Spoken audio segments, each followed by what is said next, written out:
একটি ইস্যু নিয়ে কিছুক্ষণ আগে একটি সিদ্ধান্ত হয়েছে। এ.পি.এম. মোশাররফ হোসেন, আপনাকে দিয়ে শুরু করি। কিছুক্ষণ আগে ভারতের পক্ষ থেকে ভারতের যিনি নতুন হাই কমিশনার তিনি ঘোষণা দিয়েছেন যে আবারও বাংলাদেশিদের জন্য ট্যুরিস্ট ভিসা চালু করতে যাচ্ছে ভারত, এবং সেটি 28 জুন থেকে আবেদন করা যাবে। এমন একটি সময় এই ঘোষণাটি দেওয়া হলো যখন প্রধানমন্ত্রী তারেক রহমান চীন সফর করছেন, এবং সেই চীন সফরে আমরা যতটুকু জানতে পেরেছি 13টি MOU, 2টি চুক্তি এবং $3 বিলিয়ন উন্নয়ন সহায়তার আলোচনার কথা বলা হয়েছে। তিস্তা প্রকল্প নিয়ে আলোচনা হয়েছে, মালয়েশিয়াতেও অনেক ধরনের আলোচনা হয়েছে। এই যে এবারের সফর, এই সফরকে এক একজন নানাভাবে ব্যাখ্যা করছেন।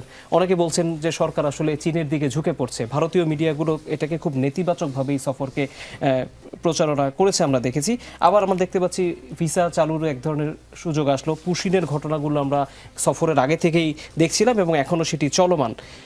পররাষ্ট্রনীতির ভাবনাটাই যদি আমরা বিএনপির পক্ষ থেকে জানতে চাই, আমরা আসলে কি কোনো দিকে ঝুঁকে পড়ছি নাকি আমরা ব্যালেন্স করছি?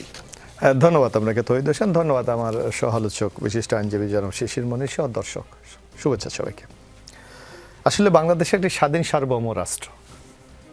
আমরা মর্যাদা এবং গুরুত্বের সাথে আমরা বাঁচতে চাই, যার জন্য দেখবেন আমাদের পররাষ্ট্রনীতির একটা মূল প্রতিপাদ্য বিষয় যে সবার সাথে বন্ধুত্ব, কারোর সাথে শত্রুতা নয়।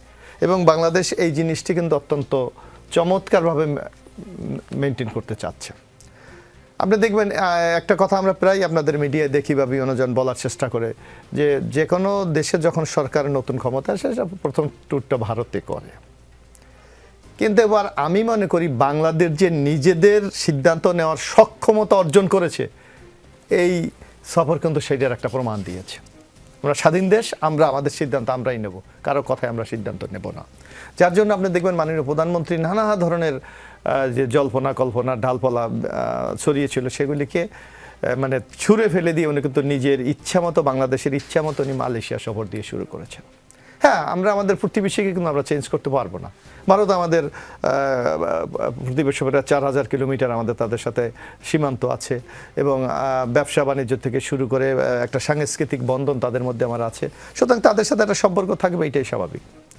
আবার চীন বাংলাদেশে অর্থনৈতিক উন্নয়নের ক্ষেত্রে একটি কিন্তু গুরুত্বপূর্ণ আমাদের অংশীদার, এবং 1975-এর পর যখন চীনের সাথে আমাদের কূটনৈতিক সম্পর্ক স্থগিত হয়, তখন থেকে আমাদের সাবেক রাষ্ট্রপতি জিয়াউর রহমানের আমল থেকেই কিন্তু বাংলাদেশের সাথে একটা চমৎকার সম্পর্ক তাদের রয়েছে।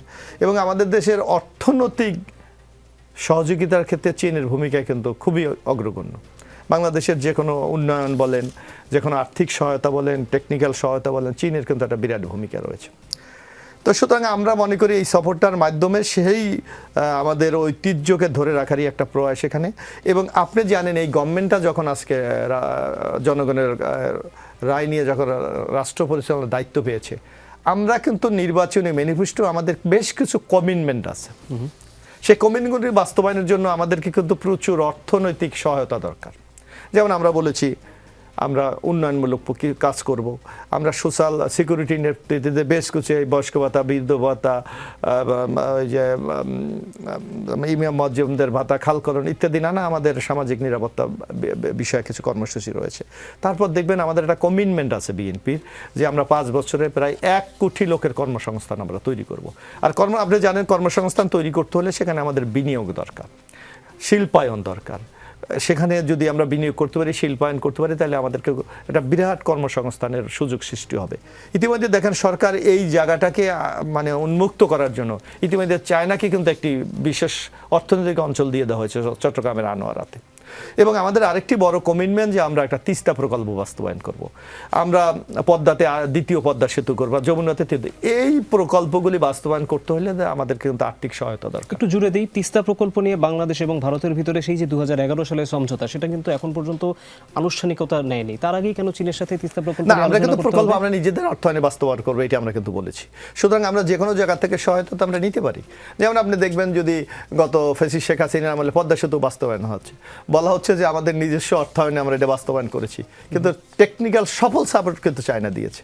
সুতরাং এইটা আমার মনে হয় যে কোনো উন্নয়ন প্রকল্প যখন বাস্তবায়ন করা হয় তখন যেখান থেকে আমাদের টেকনিক্যাল সাপোর্ট দরকার সেটা যে কোনো সরকার নিয়ে থাকে। এই ক্ষেত্রে আমি মনে করি না কোনো প্রতিবন্ধকতা তৈরি হবে।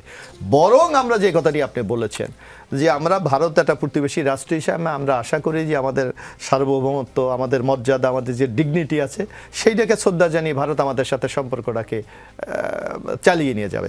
কিন্তু এই সম্পর্কের মধ্যে যদি আমরা পুশিন দেখি তাহলে তো এটা তো একটা ভালো প্রতিবেশী সুলভ আচরণ না। আমরা যদি দেখি যে সীমান্তে গুলি করে মানুষকে মারা হচ্ছে, এটা নিশ্চয়ই একটা আদর্শ প্রতিবেশীর লক্ষণ না।